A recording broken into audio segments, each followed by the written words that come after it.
Fair Trade by Rayla Heide.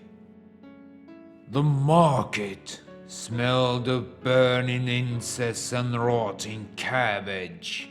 AHRI wrapped her cloak around her 9 tails and fiddled with her twin sunstone tokens to distract herself from the stench, rolling them between her fingers and snapping them together.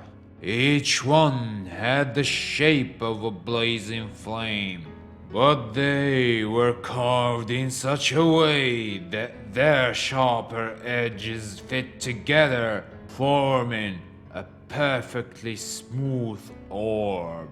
She had carried the golden stones since before she could remember, though she had no knowledge of their origin. Though AHRI was in a new environment, she was comforted by the latent magic buzzing all around her. She passed a stand with dozens of woven baskets filled to the brim with polished rocks, shells etched with legends from a seafaring tribe, gambling dice carved from bones, and other curious items. Nothing matched the style of AHRI's sculpted tokens. Care for a gem to match the blue of the skies? Asked a gray-bearded merchant. For you, I'll trade the cerulean bulbul for the cost of a single cry-raven father, or perhaps the seed of a jubji tree. I'm flexible. AHRI smiled at him, but shook her head and continued through the market, sunstones in hand.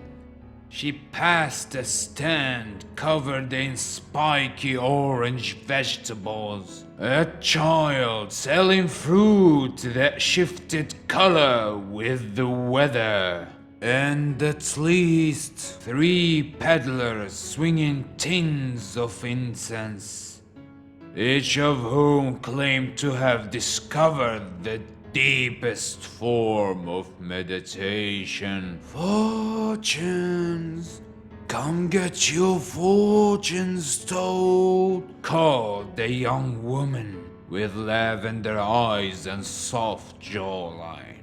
Or how to avoid unlucky situations with pinch of burdock root. Or if you prefer your future left to the gods, I'll answer a question about your past, though I recommend finding out whether or not you're at risk of death by poisoning. With feline ears, was about to take a bite of a spiced pastry. He froze and stared at the fortune teller in alarm. The answer is no, by the way. Yours for free, she said, curtsying at him before turning to AHRI. Now you look like you had a dark, mysterious past, or at least some tales worth sharing.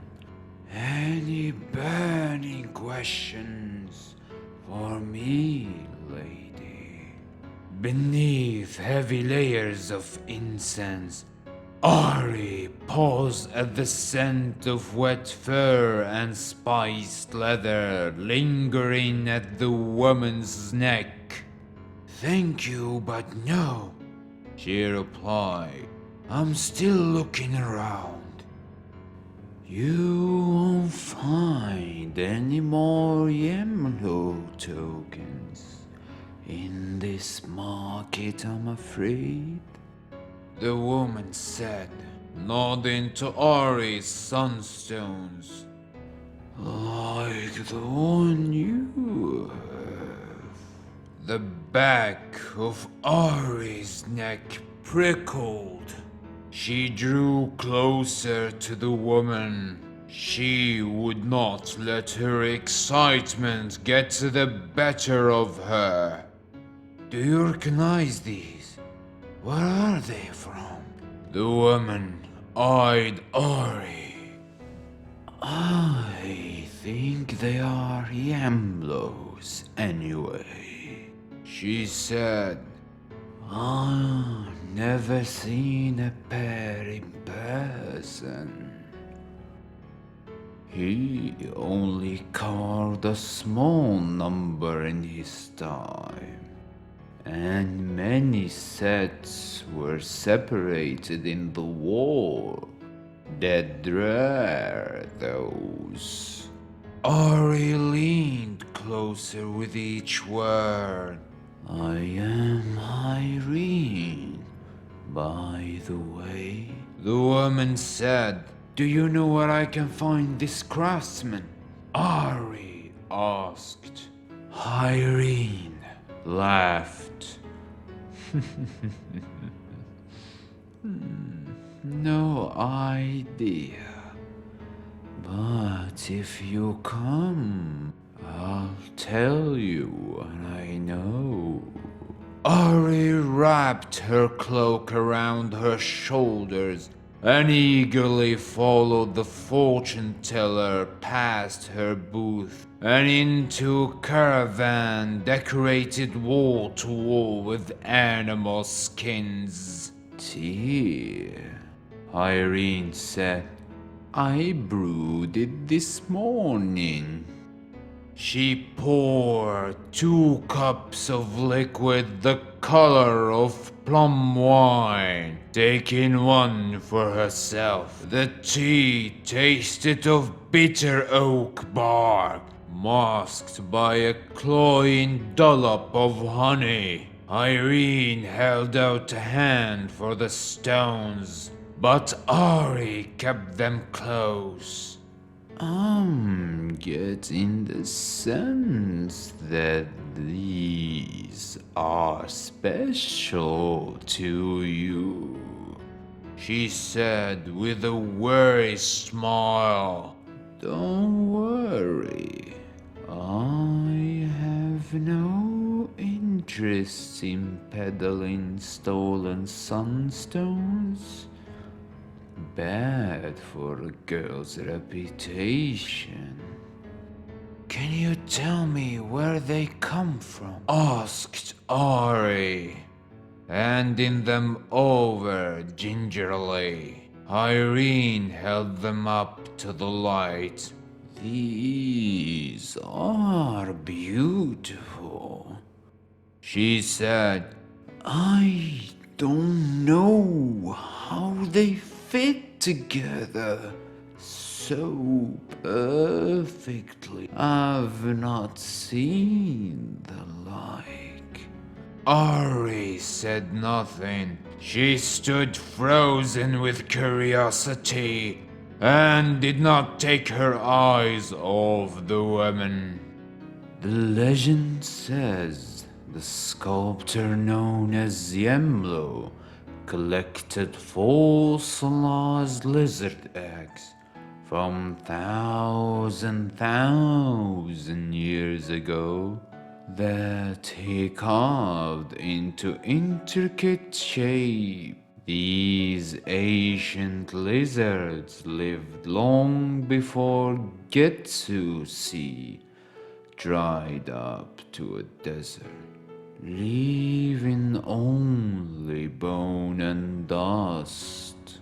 Irene coughed, and Ari detected a bitter tone upon her breath, as if she's been drinking vinegar. Yemlo stones are designed as small pieces that fit into a larger sculpture, she continued. The woman dangled the golden pieces in front of Ari's face. Just just as your past has left you with information to be desired. These stones may have many more parts that, when combined, create another shape together. Who knows what you'll become when you track down your history? With the missing pieces, you may learn more than you like. Those are pretty words, Ari murmured, staring at the woman. After a moment of silence, Irene chuckled. Some threads of truth, threads of my own invention. A fortune teller's weaving must be seamless. The woman retrieved the hunter's knife from the cabinet. I weave in just enough of what you desire to make you stay, She said, till the tea slows your muscles, that is. A low growl escaped Ari's life. She would tear this woman apart. She tried to pounce, but her limbs did not obey. She was rooted in place. Oh, there is no need for that, lady. I only need a single tail, useful for variety of potions, you see, and extremely valuable, or I think so. Never seen a Vastaya with fox tails before. The tea freezes any pain, along with immobility. Irene wrapped a bandage around one of Ari's tails. Ari tried to resist, but she still could not move. You wake up tomorrow as good as new, the woman said. Well, with one last tale. Do you really use all 9? Ari shut her eyes and reached out to the reserve of magic around her. The environment had plenty ripe for the taking, but she was too weakened by the tea to draw them to her. Instead, she reached into Irene's mind, which was far more malleable, and pushed. Ari opened her eyes and stared hard into Irene's. They deepened from lavender to violet. Irene, she said, come closer. I would look into the face of the one who tricked me. Of course, lady. Irene replied, transfixed. The woman's voice sounded hollow, as though it came from the bottom of a well. Irene was a young girl hiding, hungry and afraid, beneath a market stall. 2 men argued above, looking for her. She had nothing but empty coffers to show for her day's work.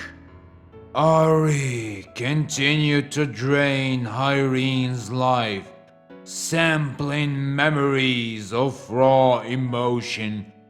They felt rich in Ari's mouth, and she relished each unique flavor of emotion.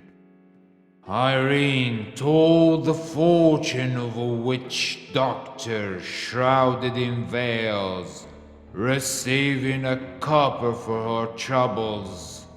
She used the coin to buy a piece of bread, which she devoured in seconds. In a seedy tavern, a raucous group played cards. A man with eyebrows resembling butterfly wings gambled a golden yellow stone while Irene watched from the shadows. Irene tracked AHRI as she walked through the market. One of her foxtails peeked from beneath her cloak. She drew the Vastaya into her cavern. Enough! AHRI stopped, her head spinning with renewed vigor. With each memory she stole from Irene, she felt energy rush back into her weakened muscles, cleansing them from poison. Strengthening once more, she slowly shook her limbs awake and flexed her tails with a shiver. They tangled with pinpricks. Irene stood wide-eyed and dazed, still very much alive. It was she that would wake tomorrow, good as new. Less a few memories that she would not miss. With knowledge of the woman's life, AHRI's rage had faded. She brushed her hand against the fortune's teller's cheek, then wrapped her cloak tightly around her shoulders and stepped out into the sunlit market. Irene would not remember her or their encounter, but AHRI had left the trade with a name to haunt: Yimlo. And the image of the man with soft winged eyebrows was burned in her mind.